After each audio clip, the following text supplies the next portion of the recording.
I'm Hattie Dubois, 78 years old, a woman who worked for the U.S. Postal Service for 41 years, and a mother who was recently informed via text message that I was no longer welcome in the home I had spent the last 2 decades paying for. My crime, it seems, was my presence. My punishment was exile, but my salvation, as it turned out, was my bank statement. The house on Chestnut Lane wasn't just wood and brick to me, it was a living album of my life. I'd bought it with my late husband, Franklin, back when the neighborhood was just a few saplings and a developer's promise. We raised our daughter, Sharon, within those walls. Her first steps were taken in the living room, her growth chart is still faintly penciled onto a doorframe in the kitchen, and the faint scar on the oak banister is from the time she tried to ride her tricycle down the stairs. When Franklin passed on, the house became my fortress, a place of comfort and memory. And when Sharon married Reginald, or Reggie as he insisted on being called, it was a foregone conclusion that they would move in with me. It just makes sense, Mama, Sharon had said, her voice full of a sweet reason that was hard to argue with. The house is too big for you alone, and with the baby coming, we need the space. We can all help each other. The baby was my granddaughter Tiffany, and for a long time that arrangement worked. Or rather, I made it work. I was still working at the post office back then, my salary steady and reliable. Reggie had a job in sales, a vague sort of position that seemed to involve more lunches than commissions. Sharon worked part-time as a receptionist at a dental office. Their combined income was modest. The mortgage, which Franklin and I had refinanced years prior, was in my name. The deed was in my name. It was my house, but I never held that over their heads. It was our home, a sanctuary for the family, that's what I told myself. But over the years, the lines began to blur, not in a communal, loving way, but in a slow, creeping erosion of boundaries. My contribution became an expectation. My presence became a convenience. My home became their property, in their minds if not on paper. I remember Tiffany's senior prom like it was yesterday. She was a beautiful girl, the very image of her mother at that age, and she had her heart set on a dress that cost more than my first car. It was a shimmering, silvery thing that looked like moonlight woven into silk. The price tag was a staggering $800. Sharon had presented it to me not as a request, but as a statement of fact. She pulled up the image on her tablet while I was trying to enjoy my evening tea. Look, Mama, isn't it perfect for Tiff? She's going to be the belle of the ball. I'd nodded, admiring the gown. It's lovely, Sharon, truly. I knew you'd think so, she'd said, patting my hand. Then came the soft, gentle jab. She put it on your credit card, the one we use for groceries. She knew you wouldn't mind. I did mind. I minded very much. Not the money, not really. I would have given Tiffany the world if I could. I minded the assumption. I minded the fact that no one had thought to ask me to present it as a choice. My role had been decided for me, the benevolent matriarch with the bottomless purse. I paid for the dress, of course. To refuse would have been to cast a cloud over my granddaughter's big night, and I couldn't bear to do that. But a small, bitter seed was planted in my heart that day. Then there was Reggie's early retirement. At the age of 54, a full decade before he could even think about Social Security, he announced he was done with the world of sales. He claimed the stress was getting to him, that his numbers were down, and that he wanted to pursue his passions. His passions, as far as I could tell, involved the Golf Channel, tinkering with a classic car in the garage that never seemed to run, and taking long naps in the afternoon. How was this possible? I'd wondered aloud to Sharon one evening. How can Reggie afford to just stop working? Sharon had looked at me with a practiced patience that set my teeth on edge. Mama, we've been over this. With you here and your pension, we're fine. The house is paid off, isn't it? It was a lie, a comfortable fiction they had all agreed upon. The house was far from paid off. After Franklin's medical bills, I'd had to take out a home equity loan just to stay afloat, and the monthly payments were substantial. Payments that I, Hattie Dubois, made every single month from my own retirement account. I'd never told them. I suppose I didn't want to worry them. I wanted them to see me as strong, as the unshakable foundation of the family. Looking back, I see that I wasn't protecting them from worry. I was protecting them from responsibility. The worst part was the slow, insidious way I was made to feel like a guest in my own home. My habits, honed over a lifetime, became sources of irritation. If I turned off a light in an empty room, I was fussing. If I suggested we cook one of the roasts I'd bought instead of ordering pizza for the third time in a week, I was meddling. Mama, please, Sharon would sigh, her hand on her hip. Reggie and I are adults, we know how to manage a household. But they didn't, they knew how to live in a household that was managed for them. The air conditioning would be blasting in June, making the house feel like a meat locker, and the electric bill would make me gasp. The landscapers Reggie hired charged a fortune to do what Franklin and I used to do together on a Saturday morning. I would see the bills, feel the financial pinch, and my suggestions to be more frugal would be met with sighs and eye rolls. I was the old woman in the corner, a relic from a bygone era of thrift, unable to comprehend their modern, more comfortable way of life. A life, I must add, that was entirely subsidized by my bygone era of thrift. The house on Chestnut Lane was still my house. The bills were in my name. The bank sent its letters to Hattie Dubois, but inside those walls I was slowly becoming invisible, my role shrinking from matriarch to tolerated tenant. And I let it happen because the thought of fracturing the family, of demanding my due and causing a fight was more terrifying than the silent, creeping disrespect. I thought my love, expressed through financial sacrifice, was enough to hold us all together. I was about to find out just how wrong I was. The day my world fell apart started as most catastrophic days do, with something mundane. It was a Tuesday in early August, hot and sticky, the kind of day where the air itself feels heavy. I had been in the kitchen, humming an old gospel tune and carefully trimming the fat off a brisket I planned to slow cook for dinner. It was a small rebellion, my quiet insistence on a home-cooked meal.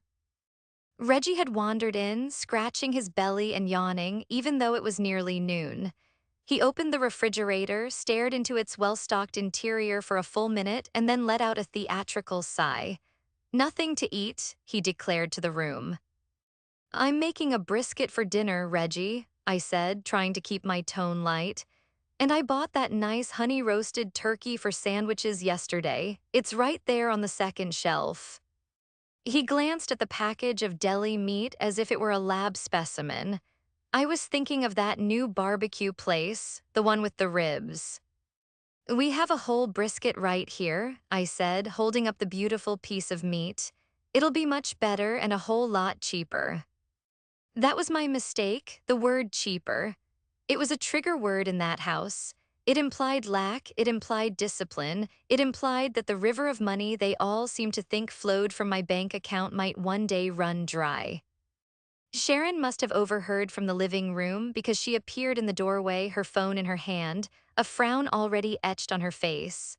"Mama, for goodness sake, if Reggie wants ribs, let him have ribs. You don't need to police every dollar we spend." "I'm not policing, Sharon," I said, my voice tighter than I intended. "I'm being practical. This is a 5-pound brisket. Ordering out is wasteful." "It's our house, Mama," she snapped, and the words hit me with a physical force. "Our house, not yours, ours. We can be a little wasteful if we want to. Reggie works hard." My jaw tightened. Reggie hadn't worked a real day in 5 years. "I bought the groceries, Sharon, with my money. I think I get a say in whether they get eaten or not." The air crackled. It was an old argument, but this time it felt different, sharper. There was a finality in her tone that I hadn't heard before. Reggie, sensing a battle he didn't want to be in the middle of, mumbled something about checking the mail and scurried out of the room. "This is what I'm talking about," Sharon said, lowering her voice into a conspiratorial whisper as if I were a problem to be managed. "You're always here, always commenting, always meddling. Tiffany feels it too. She feels like she can't have her friends over without her grandmother watching her every move." The accusation stung more than anything else. I adored Tiffany. I thought we were close. The idea that I was some sort of warden in her life was ludicrous. I retreated into myself, turning back to the brisket on the counter, my hands suddenly clumsy. I didn't want to fight. I just wanted to cook a nice meal for my family. "I'm sorry you feel that way," I said quietly. "That was never my intention." Sharon didn't reply. She just stood there for a moment, radiating impatience, and then turned and walked away. The silence she left behind was heavy and suffocating. I abandoned the brisket, my appetite gone. I went up to my room, the one that had been my sanctuary for nearly 50 years, and closed the door. I felt a chill despite the summer heat, a deep, unsettling premonition that something had been broken beyond repair. I sat in the armchair by the window, watching the neighborhood kids ride their bikes, trying to calm the frantic beating of my heart. I told myself it was just a silly argument, it would blow over. Sharon had a temper, always had, but she loved me. Of course, she loved me. An hour later, my phone buzzed on the nightstand. I picked it up, expecting a text of apology, a peace offering. My hands trembled slightly as I put on my reading glasses. It was from Sharon. My heart leaped with a hopeful beat. Then I read the words. "We think it's time you found your own space. You're no longer welcome here. The house belongs to Tiffany now." I read it once, then twice. The letters seemed to swim before my eyes, rearranging themselves into nonsense. This had to be a mistake, a cruel joke. She couldn't possibly mean it. I tried to stand, but my legs wouldn't hold me. I sank back into the chair, the phone clattering from my numb fingers onto the carpet. "You're no longer welcome here." The words echoed in the sudden, vast emptiness of the room. It wasn't just a message, it was a verdict. An eviction notice from my own child. The house belongs to Tiffany now. The sheer audacity of it was breathtaking. The entitlement, as if it were a trinket they could simply reassign at their convenience. The house I had worked my entire life for, the home I had filled with love and laughter and the aroma of 1,000 Sunday dinners, was being given away.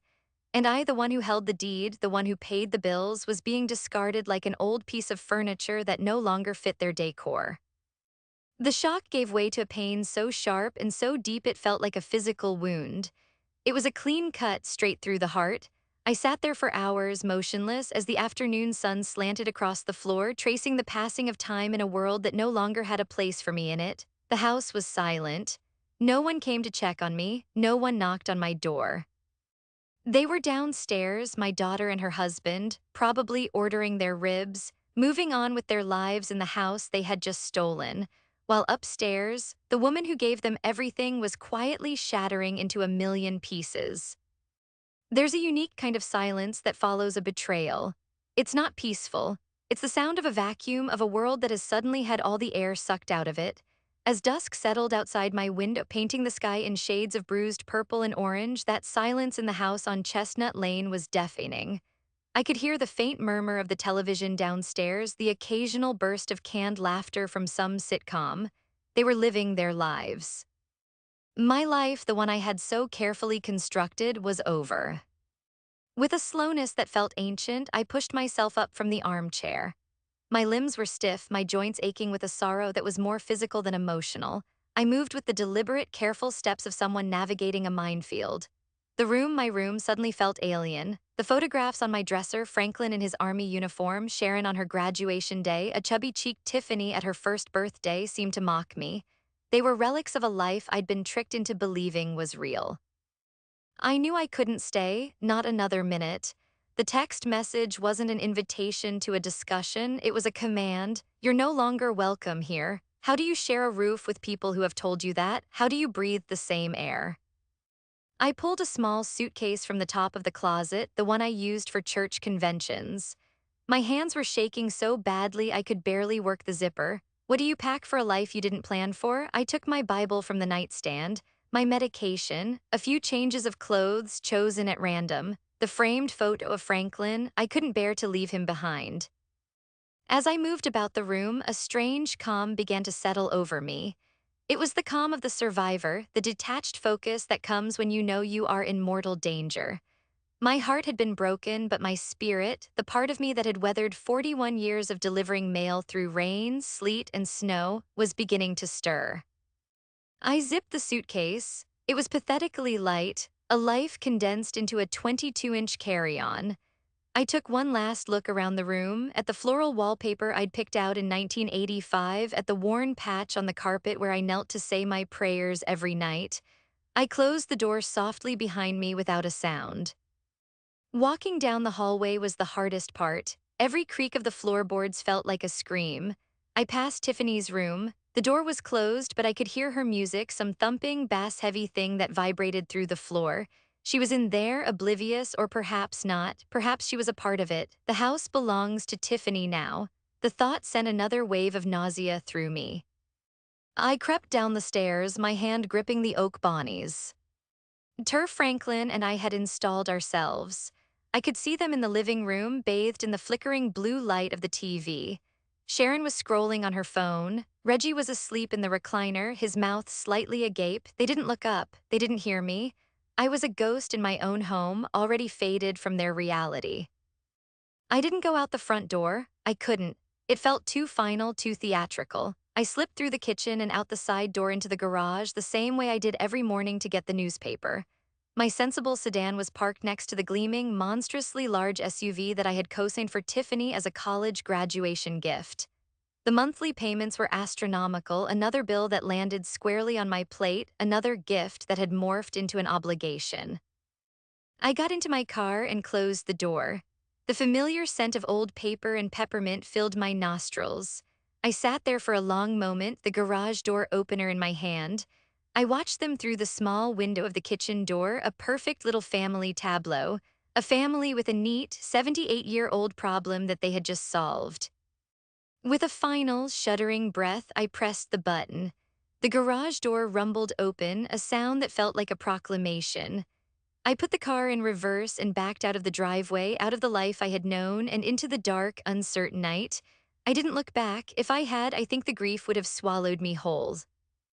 I drove aimlessly for a while, the streetlights blurring through my tears. Where was I going? And then I remembered the apartment, my secret. Years ago, after a health scare, a wise friend had advised me to always have an escape plan. Not from Franklin, God rest his soul, she'd said. From life, you never know when you'll need a place that's just yours. So I had rented a small, one-bedroom apartment in a senior living complex on the other side of town. I'd paid the rent religiously every month directly from my pension. I'd furnished it with a few simple pieces. It was my insurance policy, a place to go if the house ever became too much after Franklin was gone. I never dreamed I would be running to it because my own daughter had cast me out. When I finally unlocked the door and stepped inside, the air was stale and cool. It was a clean, sterile space. A bed, a small sofa, a kitchenette. It had none of the warmth, none of the history of the house on Chestnut Lane. It was a place of survival, not of living. I set my suitcase on the floor and sank onto the edge of the bed. The full weight of what had happened crashed down on me. I was 78 years old and I was homeless. My family, the very center of my universe, had disowned me. The quiet sobs that had been shaking my body all night finally broke free and I wept. I wept for my lost home, for my lost daughter, for the beautiful, tragic lie I had been living for so very long. It was the longest night of my life, and I knew, with a certainty that chilled me to the bone, that the Hattie Dubois who had woken up that morning was gone forever. For 3 days, I existed in a state of suspended animation. I didn't answer my phone, which remained ominously silent anyway. I didn't watch television. I subsisted on saltine crackers and tap water. The small apartment was my cocoon and the grief was my chrysalis. I moved from the bed to the sofa and back again, the silence broken only by my own ragged breaths and the hum of the small refrigerator. The world outside my window went on, but I was no longer a part of it. On the fourth morning, I woke up and saw my reflection in the dark screen of the television. I saw a frail, frightened old woman, her eyes puffy and red, her hair a mess. I saw a victim, and in that moment, a flicker of something else ignited within me. It wasn't anger, not yet, it was indignation. I was Hattie Dubois. I had faced down charging dogs on my mail route. I had raised a child on my own after my husband passed. I had balanced budgets and managed a household for 50 years. I was not a victim. I picked up the phone and dialed a number I knew by heart. It was the only call I could bring myself to make. Arthur Finch, a gruff, no-nonsense voice, answered on the second ring. "Arthur," I said, my own voice a hoarse whisper, "it's Hattie." There was a pause. Arthur Finch and I went back 60 years. He had been Franklin's best friend, our best man at our wedding, and a retired financial advisor who was sharper at 76 than most men half his age. He knew me better than anyone, except maybe Franklin himself. "Hattie, where are you? I called the house yesterday and Sharon said you were visiting friends." His tone implied he knew that was a lie. "The dam broke. The words came tumbling out, a torrent of pain and confusion. I told him everything: the argument over the brisket, the years of quiet financial support, the casual disrespect, and finally the text message. I read the cold, brutal words to him over the phone. He listened without interrupting, a testament to our long friendship. When I was finished, my story hanging in the air between us like smoke, he was silent for a long moment. I could hear the faint sound of him tapping a pen on his desk. "Hattie," he finally said, his voice deceptively calm, "I want you to get a piece of paper and a pen. I'm coming over, give me the address." An hour later, Arthur was sitting opposite me at the small dinette table in my apartment. He hadn't brought flowers or platitudes. He'd brought a leather-bound folio and a thermos of strong black coffee. He looked at me, his gaze direct and serious, and for the first time in days, I didn't feel like I was completely alone. "All right, Hattie," he began, opening the folio to a fresh page. "I want you to tell me again, but this time I want numbers, no emotion, just the facts. When did you start paying the mortgage on your own?" "After Franklin passed," I said, "so 21 years ago." He wrote it down, "and you never refinanced it into Sharon and Reggie's name." I shook my head, ashamed. I thought it would be a burden for them. I wanted to help. "You didn't help, Hattie," he said, not unkindly. "You enabled. What's the monthly payment?" I told him. He wrote it down. Property taxes." I told him the annual amount. He did some quick math and wrote down a monthly figure. "A homeowner's insurance." I told him. He wrote it down. "Now let's talk about the extras," he said, his pen poised. "The landscaping, the cable and internet package, the emergency plumber last winter when the pipes burst because Reggie never bothered to insulate them like you asked." One by one, we went through it. The list grew longer and longer, then came the big one. "Tiffany's car," he said, his eyes narrowing. "The big one you co-signed, you said." "Oh, yes," I whispered. "Are you the primary name on the loan or the secondary?" "The primary," I admitted. "The dealership said her credit wasn't strong enough on her own." "Of course they did," he muttered. He looked up the average payment for that model of SUV. He wrote down the staggering number. "And how long has she had it?" "A little over a year." He spent the next 10 minutes with his calculator, his pen scratching across the page. The silence in the room was thick with the weight of unspoken numbers. Finally, he turned the folio around and pushed it across the table toward me. I looked down at a column of figures, a ledger of my love and their entitlement. At the bottom, circled twice in red ink, was a grand total. It was the amount of money I had spent on that house and that family in the last 21 years, not including groceries or incidentals. The number was so large it didn't seem real. It was more than the house was worth. It was a fortune. A fortune I had given away, piece by piece, month by month, without ever stopping to count the cost. I stared at the number, and the grief that had been strangling me for days began to transform. It solidified, hardening into something cold, sharp, and heavy. It was anger. A pure, righteous anger that I hadn't allowed myself to feel in decades. "They didn't just kick you out of your home, Hattie," Arthur said softly, his voice cutting through my haze.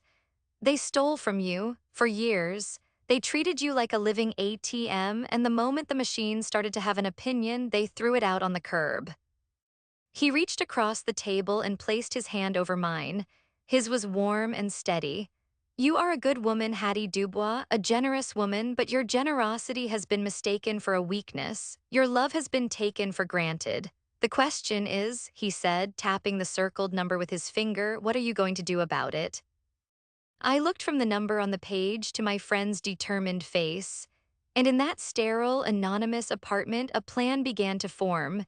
It wasn't a plan for revenge, it was a plan for justice. It was a plan to reclaim not my house, but my self-respect. The tears were over, it was time to balance the books. The next morning, I woke up before dawn.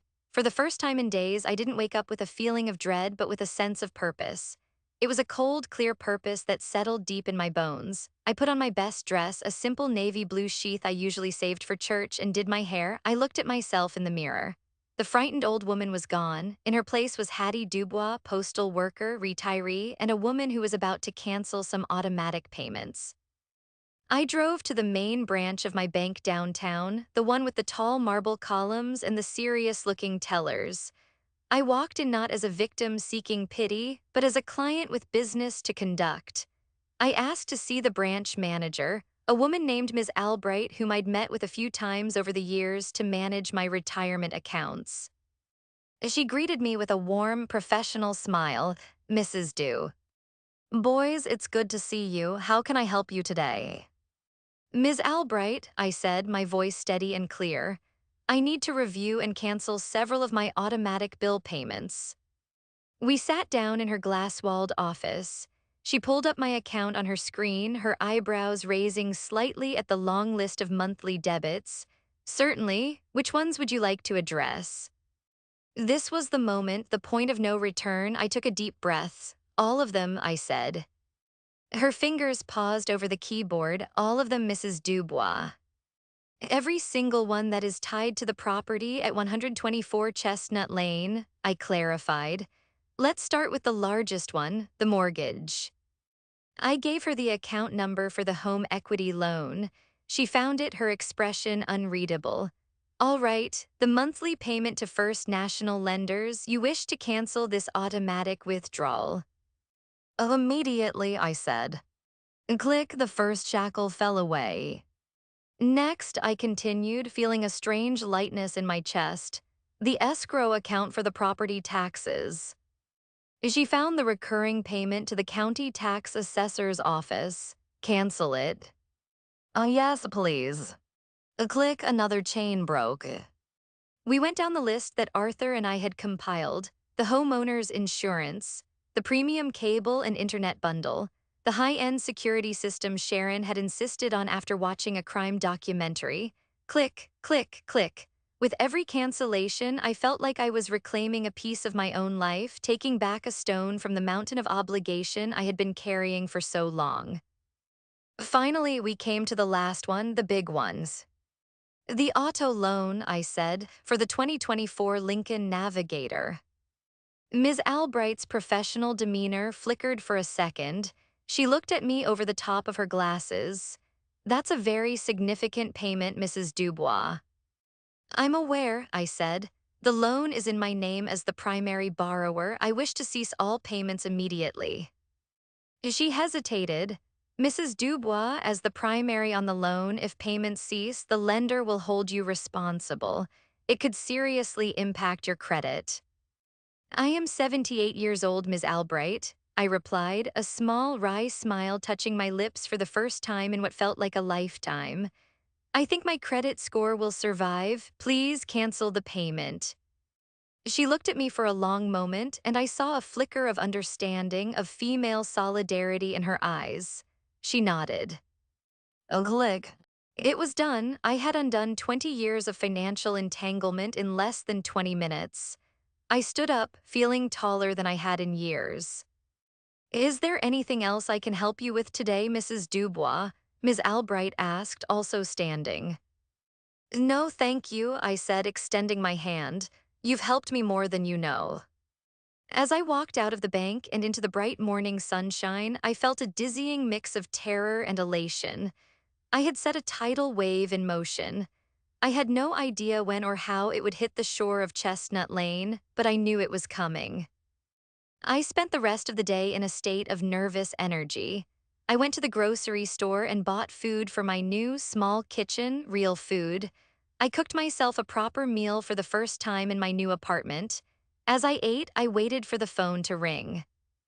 It didn't take long. Around 5 p.m., my phone buzzed. The screen read, "Tiffany." My heart hammered against my ribs.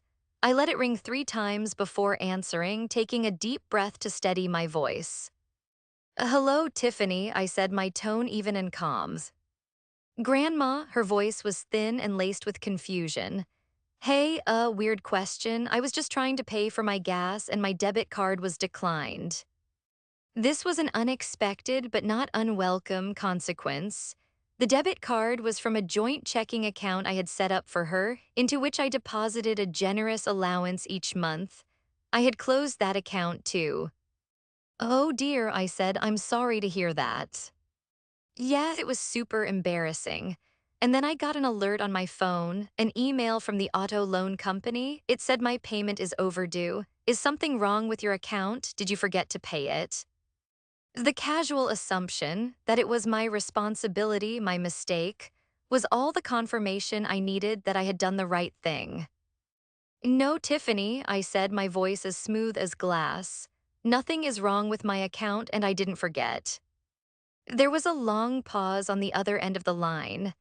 I could hear the gears turning in her head, the dawning realization that this was not an oversight. What does that mean? She asked, her voice smaller now. It means that from now on, the car payment is your responsibility, dear, I said gently. It's your car, after all. I heard a sharp intake of breaths.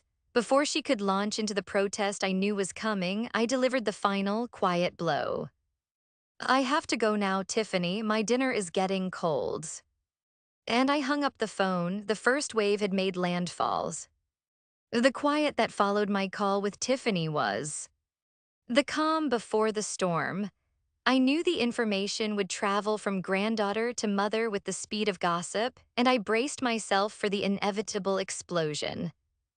It came 2 days later, the phone rang, and the caller ID simply said Sharon. I steeled myself and answered.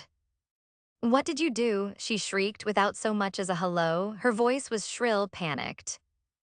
Good afternoon to you too, Sharon, I said calmly, picturing her pacing in the kitchen, her face contorted with fury.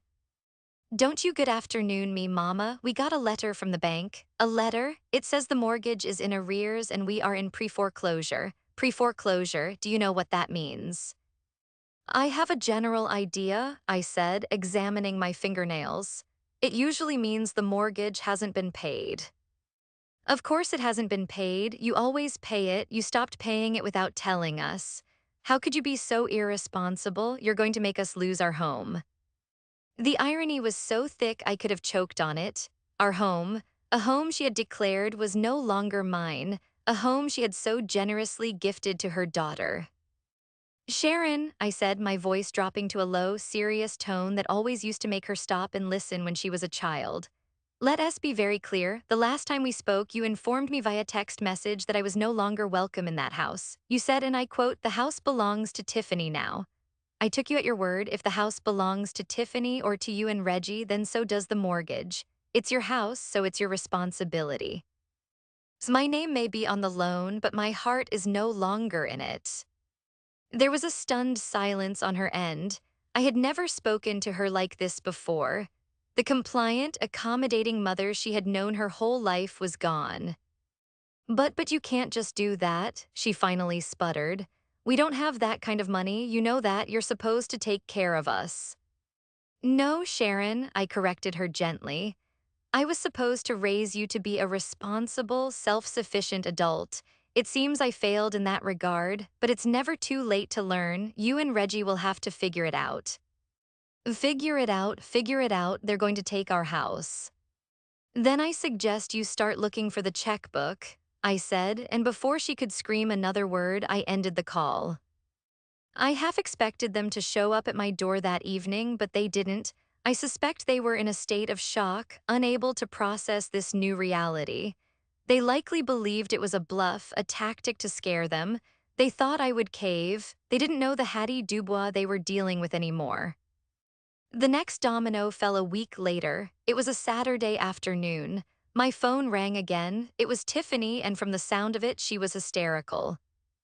Grandma, she sobbed into the phone, her voice punctuated by hiccuping breaths. You have to do something, you have to fix this. Tiffany, calm down, I said, though my heart was beating a little faster. What's wrong? The car, they took my car, she wailed. I was at the mall with my friends and we came out and it was just gone. There was a man there and he said he was from the repo company. He took it. He took my navigator. Grandma, it was so embarrassing. Everyone was staring. You have to call them and get it back. The image of that gleaming, oversized SUV being hitched to a tow truck in the middle of a crowded mall parking lot was a vivid one. It was a public reckoning, a very visible consequence of their actions. I felt a pang of pity for Tiffany for the humiliation she must have felt. She was, in many ways, just a product of the entitled environment her parents had created. But pity wasn't going to pay the auto loan. "Oh, Tiffany, I'm so sorry that happened to you," I said, and I meant it. I was sorry she had to learn this lesson so harshly. Her sobbing subsided a little, replaced by hopeful expectation. "So you'll call them, you'll fix it, please, Grandma, I need my car." I took a deep breath. It was time for the other part of the lesson, the part about cause and effect. "No, dear," I said softly, "I won't be calling them." "What, why not?" she cried, her voice rising in disbelief. "Well," I said, choosing my words carefully, "when someone stops making payments on a car, the bank eventually comes to take it back. That's just how it works." But you stopped making the payments," she accused. "Yes, I did," I agreed. "When your mother told me I was no longer welcome in the home I was paying for, I decided to make some changes to my budget. The payment on your car was one of those changes." I paused, letting the silence stretch. "I guess the house isn't the only thing that misses me." The line went dead. She had hung up on me. But this time, the silence didn't feel empty. It felt like progress. The storm had well and truly hit the shores of Chestnut Lane, and the foundations of their comfortable little kingdom were edging to wash away. I knew it was only a matter of time before the king and queen themselves came seeking an audience. 3 days after the repossession of the Navigator, they came. I was watering the small geranium I'd bought to brighten up my windowsill when I heard the frantic, insistent pounding on my apartment door. It wasn't a knock, it was a summons. I knew who it was. I took my time, carefully placing the watering can on the counter and wiping my hands on a dish towel. I walked to the door and looked through the peephole. It was Sharon and Reggie. They looked different. Sharon's usually perfectly coiffed hair was askew and her face was pale and drawn. Reggie, who normally cultivated an air of bored detachment, looked panicked, his eyes wide and desperate. The lords of the manor had been reduced to beggars at the gate. I unlocked the deadbolt and opened the door. "We need to talk," Sharon said, pushing past me into the apartment. Reggie followed like a rudderless ship in her wake. I closed the door behind them. "I see you found my new address." "It wasn't hard, Mama," Sharon snapped, whirling around to face me. "It's the only other property listed under your name at the courthouse. A sad little box in a sad little building." "It's clean, it's quiet, and it's paid for," I said calmly, "which is more than you can say for the house on Chestnut Lane." That hit its mark. Reggie flinched.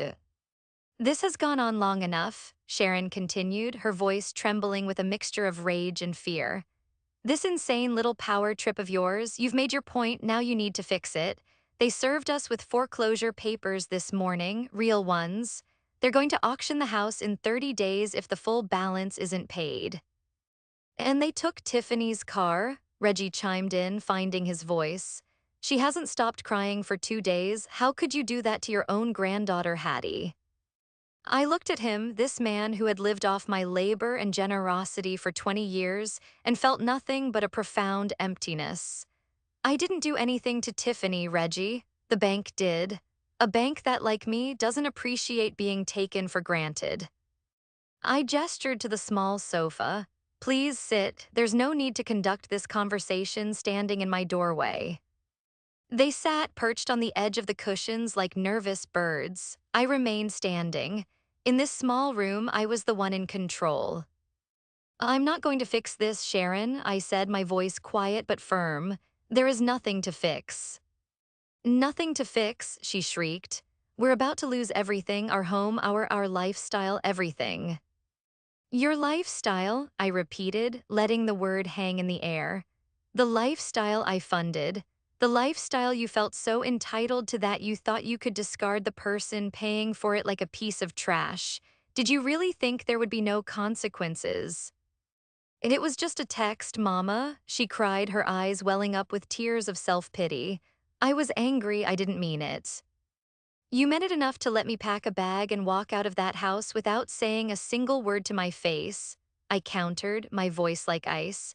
You meant it enough to let me sleep in a strange bed for 3 nights while you and your husband enjoyed the home you had just declared was mine no more. Words have meaning, Sharon, and actions have consequences. I walked over to the small desk in the corner and picked up a piece of paper. It was a copy of the ledger Arthur had made for me. I held it out to her. This is what you cost me, I said. This is the price of your lifestyle. For 21 years, look at it. Sharon wouldn't take it. She stared at it as if it were a snake. Reggie, however, leaned forward and squinted at the numbers. I saw his face drain of all color. He sank back into the sofa, looking like he'd been punched in the gut. He finally understood. It wasn't an allowance he'd been living on, it was a king's ransom. You have a choice, I said, placing the paper back on the desk. You can sell the house. With the current market, you might even make a small profit after you pay off the loan, or you can find a way to pay the mortgage. Reggie can get a job, you can get a second one, you can sell that junk heap you call a classic car in the garage. You can learn to live within your means. What you will not be doing is living within mine. Sharon stared at me, her mouth opening and closing, but no words came out. The fight was gone from her.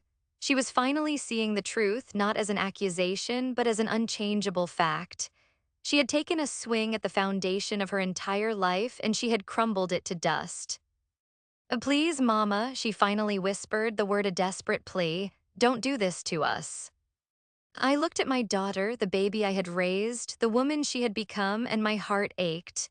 It ached for the love we had lost, for the respect that had been squandered. But the Hattie who would have buckled under that plea was gone. I'm not doing anything to you, Sharon, I said, walking back to the door and opening it. I'm finally doing something for myself. I suggest you go home and start making some phone calls, a realtor perhaps, and maybe an apology to your daughter for raising her to believe that the world owes her everything. They stood up, defeated. As they walked past me and out into the hallway, Sharon paused and looked at me one last time, her eyes searching my face for a crack, for a hint of the old Hattie. She found none. I closed the door, and this time I shot the deadbolt home. The sound of it sliding into place was the most satisfying sound I had ever heard. It was the sound of freedom. The sound of a bill, long overdue, finally being marked paid in full. I stand by my window now, watching the sun set over the rooftops of my new neighborhood. It's a different view from the one on Chestnut Lane, but it's mine. The geranium on my windowsill is blooming, a small defiant splash of red in my quiet world. The house on Chestnut Lane sold a few months ago. Sharon and Reggie are renting a small townhouse on the other side of the county. Reggie, I hear, found a job stocking shelves at a hardware store. Tiffany is working as a waitress and taking the bus. They don't call, I don't expect them to. Perhaps one day, when the bitterness has faded, they will understand the lesson I had to teach them. A lesson I had to teach myself. You cannot set yourself on fire to keep others warm. My love for my family was a boundless, powerful thing, but I allowed it to become a crutch for them and for me. I enabled their weakness because I was afraid of being alone, and in the end, they forced me to face that fear. And I found that on the other side of it wasn't loneliness, but liberation. I am Hattie Dubois. I am 78 years old. And for the first time in a very long time, I am truly home.